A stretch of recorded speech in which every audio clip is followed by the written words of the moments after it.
NEET छात्रा case में postmortem report है, मेडिकल रिपोर्ट है, इतना ही नहीं कॉल रिकॉर्डिंग्स हैं और हॉस्टल के जो मालिक हैं दरअसल या फिर मालकिनी कह लीजिए जिनकी गिरफ्तारी हुई, जिनसे पूछताछ हुई और अब तो कोर्ट कह रहा है कि भाई पॉस्को एक्ट भी आप लगाइए।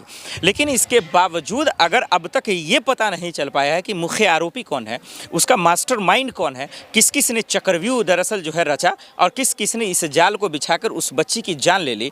बेटी बचाओ बेटी पढ़ाओ के नारा देने वाले ही इस घटना को अंजाम दे रहे थे। जब तक ये अब तक पता नहीं चल पा रहा है तो फिर बिहार सरकार काहे की सरकार है, डबल इंजन की सरकार काहे की सरकार है और किस बात का ढंढोरा पीटना कि हमारी सरकार में कोई गुंडे माफिया नहीं बचेगा, कोई बलात्कारी नहीं बचेगा या फिर कोई वो नहीं बचेगा जो दरअसल समाज में नफरत फैलाने का काम करेगा। ये सिर्फ एक खोखला है, ये बयानबाजी है, चाहे वो नीतीश बाबू सदन के अंदर से कह रहे हो या फिर सम्राट बाबू कह रहे हो। क्योंकि हम सब ने देखा कि किस तरीके से पटना में जो हुआ, उस बच्ची के साथ जिस तरीके से हुआ और उसको लेकर जितने जो है प्रोटेस्ट हुए, प्रदर्शन हुए, धरना प्रदर्शन हुआ, उसके बावजूद जो है मंत्रियों की खामोशी, विधायकों की खामोशी, सरकार की खामोशी और सिस्टम की लाचारी ये बताती है कि बेटियां वाकई में महफूज नहीं हैं। आखिर सोचिए, हॉस्टल में जिस तरीके से कांड हुआ और इतने रिपोर्ट आए, डॉक्टरों की टीम बैठी, इसके बावजूद पोस्टमार्टम रिपोर्ट, मेडिकल रिपोर्ट, तमाम चीज़ें जो हमने आपको बताई, ये तमाम चीज़ जब आप कोर्ट में पेश करते हैं और इसके बावजूद अगर मुख्य आरोपी नहीं पकड़े जा रहे और इसके बजाय कि नीट छात्रा के ही परिवार का DNA टेस्ट, ये टेस्ट, फलना टेस्ट, अगर आप उसको जलील कर रहे हैं तो ये बता रहे हैं कि ये कानून में आपके इंसाफ नहीं मिलेगा। ये कानून में जो आरोपी हैं, जो कसूरवार हैं, दरअसल उनको बचाएंगे और जो नहीं है उनको आप जलील करेंगे, उनको पीस देंगे ताकि वो इस चीज़ों से भाग जाए। क्या यही चाहते हैं आप? क्या आपका राज ऐसा ही है कि जहां जो है बेकसूर अपने आप को असहज महसूस करे, कसूरवार जो है खुलेआम नाचे, जो है घूमे फिरे? ये गलत है, ये कहीं से भी जायज़ नहीं है। यही बात मैं बताने की कोशिश कर रहा था।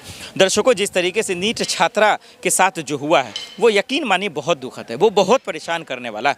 और इसमें जिस भी मंत्री के बेटे पर आरोप लग रहा है या जो है, पुख्ता जाँच होनी चाहिए, इस पर कार्रवाई होनी चाहिए और लीपापोती नहीं होना चाहिए।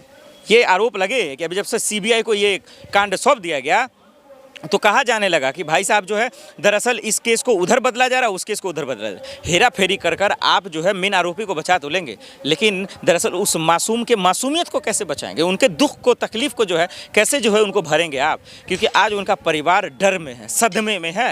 CCTV फुटेज उन्हें लगाने पड़ रहे हैं बस सिर्फ इसीलिए कि कोई गुंडा ना आ जाए, क्योंकि धमकियाँ मिल रही हैं।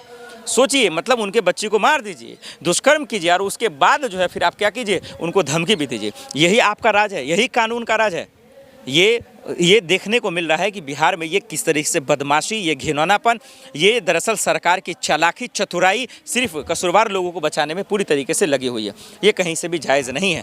अब कोर्ट के चक्कर तो काट रहे हैं, थाने के चक्कर काट रहे हैं, लेकिन जिस तरीके से विपक्ष के तमाम लोगों ने जो आरोप लगाया, नीतीश के बेटे को गिरफ्तार क्यों नहीं कर रहे हैं? ये हॉस्टल के मालिक जो गिरफ्तार हो उनका वो जांच क्यों नहीं कर रहे हैं जो कोर्ट कह रहा है कि पॉस्को एक्ट में भाई करो? क्यों बचा रही है पुलिस?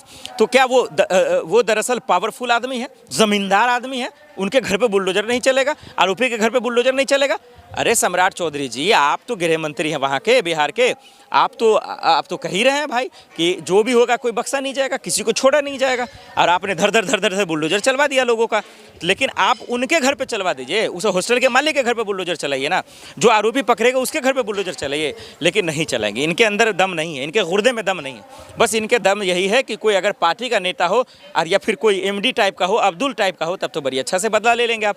बस सिर्फ इसलिए ताकि समाज में नफरत फैलाना, या इसीलिए ताकि अपनी राजनीति रोटियां सेकनी है। बिहार पुलिस से मैं कहना चाहता हूँ और वहाँ के मंत्रियों से, अगर गुर्दे में दम है, अगर इंसानियत और संविधान की कसम यकीनन खाया आपने, उस बेटी को इंसाफ दो, नहीं तो बिहार की जनता आपको माफ़ नहीं करेगी।